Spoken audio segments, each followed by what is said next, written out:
ിൽ നിന്നും കർത്താവായ യേശുക്രിസ്തുവിൽ നിന്നും നിങ്ങൾക്ക് കൃപയും സമാധാനവും ഉണ്ടാകട്ടെ. ഇന്നത്തെ അല്പസമയ ചിന്തയ്ക്കായി തിമോഥെയോസിന്റെ 2 ലേഖനം 2 അധ്യായം 5 വാക്യം ധ്യാനിക്കാം. നിയമാനുസൃതം മത്സരിക്കാത്ത കായികാഭ്യാസിക്ക് വിജയത്തിന്റെ കിരീടം ലഭിക്കുകയില്ല.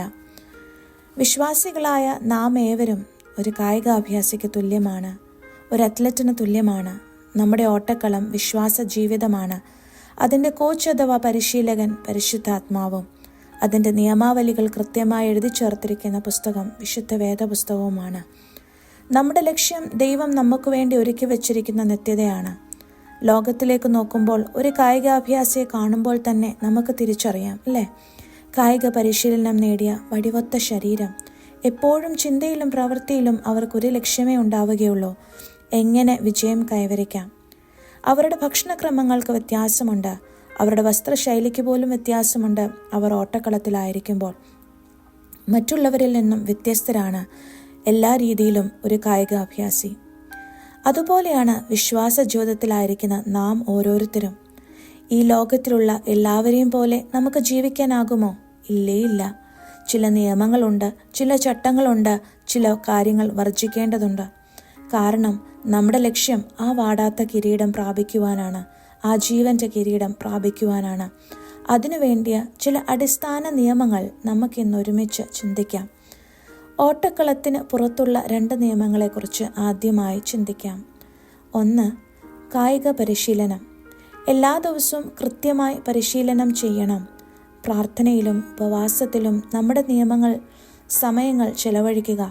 ആ പരിശുദ്ധാത്മാവെന്ന കോച്ചിന് സബ്മിസീവായിട്ട് ഓരോ ദിവസവും നമ്മുടെ ഫെയ്ത്ത് മസിൽസ് അഥവാ വിശ്വാസത്തിൻ്റെ പേശികൾ ബിൽഡപ്പ് ചെയ്യുക. എൻ്റെ സുഖത്തിലും ദുഃഖത്തിലും എൻ്റെ അപ്പൻ എന്നെ നോക്കിക്കോളും എന്ന ആ ഉറച്ച വിശ്വാസത്തിൻ്റെ പോയിന്റിൽ നാം എത്തുക. അത് ഒരു രാത്രി കൊണ്ട് ലഭിക്കുകയില്ല.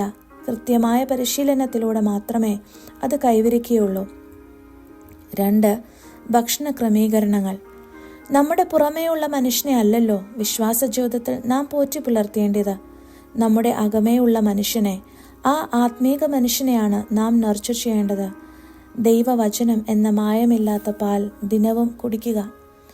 യെരമ്യാ പ്രവാചകന്റെ പുസ്തകം 15 അധ്യായം 16 വാക്യത്തിൽ പ്രകാരം പറയുന്നു: ഞാൻ നിന്റെ വചനങ്ങളെ കണ്ടെത്തി ഭക്ഷിച്ചിരിക്കുന്നു. നിന്റെ വചനങ്ങൾ എനിക്ക് സന്തോഷവും എൻ്റെ ഹൃദയത്തിന് ആനന്ദവുമാകുന്നു. നമുക്ക് ശോധനകൾ വരുമ്പോൾ, പരീക്ഷണങ്ങൾ വരുമ്പോൾ, ഒറ്റപ്പെടുമ്പോൾ, ഏത് വഴി തിരഞ്ഞെടുക്കണം എന്ന ആശങ്കകൾ വരുമ്പോൾ മറ്റൊന്നിനും ചെവി കൊടുക്കാതെ ദൈവവചനം ഭക്ഷിക്കുക, ശക്തിപ്പെടുക. എൻ്റെ അനുഭവമാണേ അത്. ഓട്ടക്കളത്തിലായിരിക്കുമ്പോഴുള്ള 3 നിയമങ്ങളെക്കുറിച്ച് അടുത്തതായി ചിന്തിക്കാം. 1. ലക്ഷ്യത്തെക്കുറിച്ചുള്ള കൃത്യമായ അവബോധം. ഇതുണ്ടെങ്കിൽ ഒരിക്കലും നാം ട്രാക്കിൻ്റെ അപ്പുറത്തോട്ടോ ഇപ്പുറത്തോട്ടോ പോവില്ല. ആരെ നോക്കിയാണ് നാം ഓടേണ്ടത് എന്ന വ്യക്തമായ ബോധം ഉണ്ടാവണം. നമ്മുടെ കണ്ണുകൾ നമ്മെ വിളിച്ചവനെ ലക്ഷ്യമാക്കി മുന്നോട്ട് പോവണം. വേറെ ഒന്നും വേണ്ട, വേറെ ആരും നമ്മെ ആ ലക്ഷ്യത്തിൽ നിന്നും പിന്മാറ്റുവാൻ ഇടവരരുത്. പട്ടിണിയോ ആപത്തോ പീഡനങ്ങളോ ജീവിത സുഖഭോഗങ്ങളോ രോഗങ്ങളോ ഒന്നും തന്നെ നമ്മുടെ ലക്ഷ്യത്തെ മറക്കുവാൻ കാരണങ്ങളാവരുത്. 2. ഒരിക്കലും കൂടെ ഓടുന്നവർക്ക് നാം മാർഗതടസ്സമുണ്ടാക്കരുത്.